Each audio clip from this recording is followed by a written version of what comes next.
The 2" or 50mm Verum square is going to give you 50mm from the stock for the length of the blade.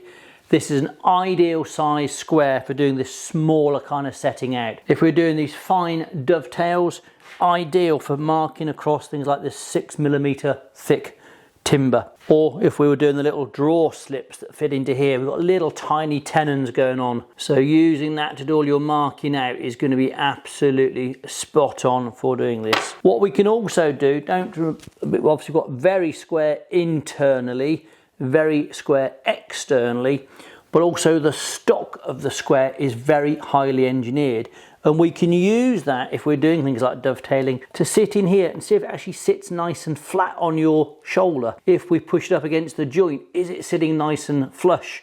If you've got any rubbish in the corners, this will wobble and won't sit properly.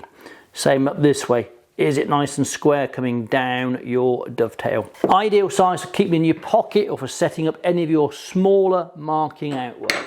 That's in detail how to use that size square. If you want to check out the other uses on the individual squares, then follow those videos. If you want to buy our Verum squares, look at us at woodworkersworkshop.co.uk and follow us on our social media channels.